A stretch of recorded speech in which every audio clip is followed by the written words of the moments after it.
Hi, everyone, and welcome. If you're tired of watching your electricity bills skyrocket every time you turn on the air conditioning, you're not alone. AC is essential for comfort, especially during peak seasons, but it's a major energy user. The good news?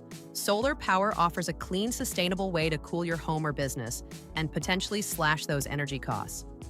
I'm Maria from Integratesun.com, and today we're diving deep into a common question.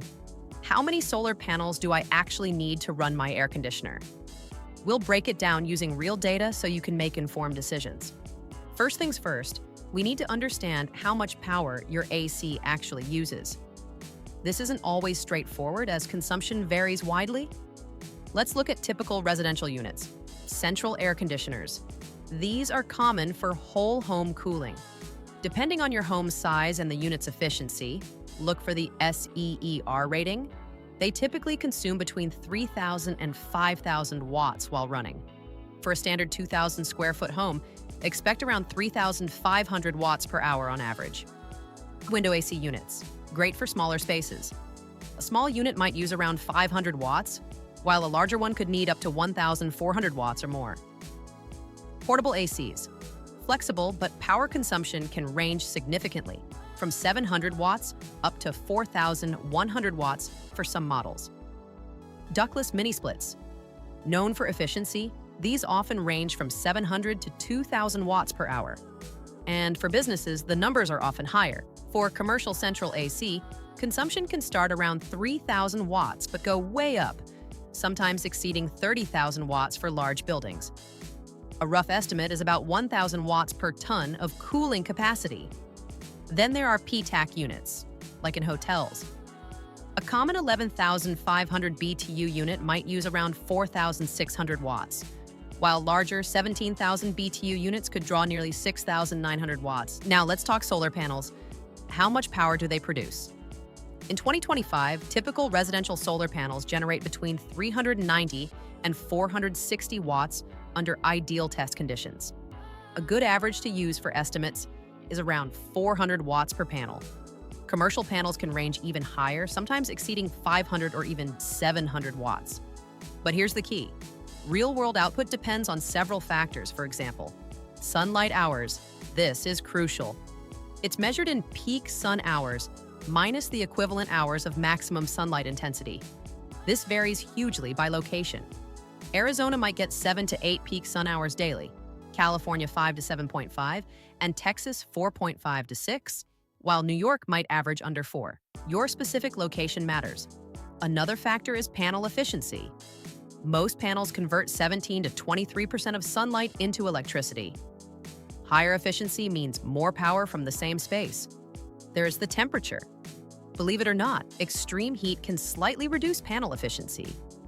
They perform best between 59 degrees Fahrenheit and 95 degrees Fahrenheit, or 15 degrees Celsius to 35 degrees Celsius.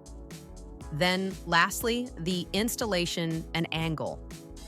Facing panels south in the northern hemisphere at the right tilt maximizes energy capture. Okay, let's put it together. How do we estimate the number of panels? Here's the basic math. Firstly, estimate.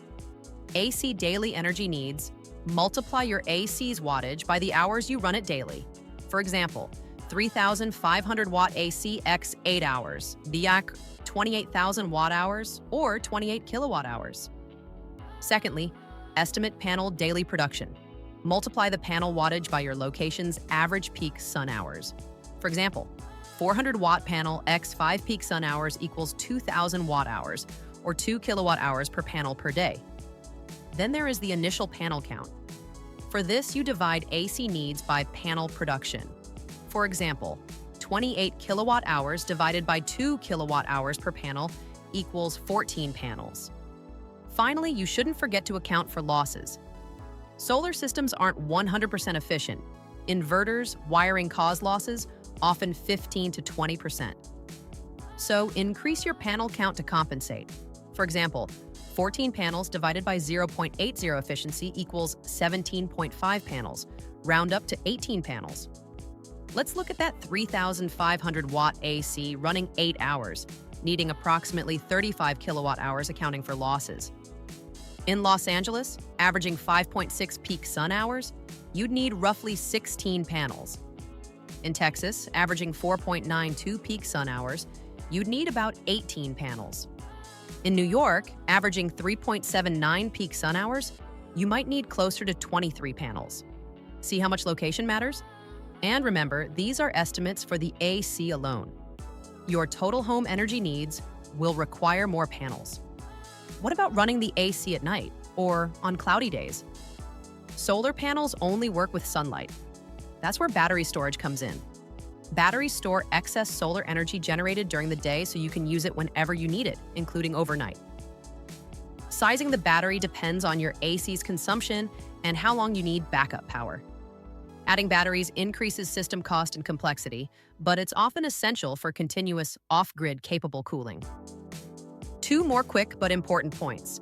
A well-insulated, energy-efficient home needs less cooling, meaning fewer panels are required. Ceiling leaks and improving insulation can make a big difference. How many hours do you really need the AC? Running it less directly reduces the solar panels and battery capacity needed. So, powering your AC with solar is definitely achievable, but the exact number of panels depends heavily on your specific AC unit, your location's sunlight, how long you run it, and whether you need battery backup.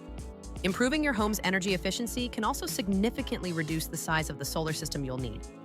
It might seem complex, but that's where experts like us at Integratesun.com come in. We can perform a detailed energy assessment of your home or business, accurately calculate your needs, factor in local conditions and incentives, and design the perfect solar system, with or without batteries, to keep you cool sustainably. Ready to explore solar for your air conditioning? Visit us at Integratesun.com or give us a call for a free consultation. Let's design a system that cuts your bills and helps the planet.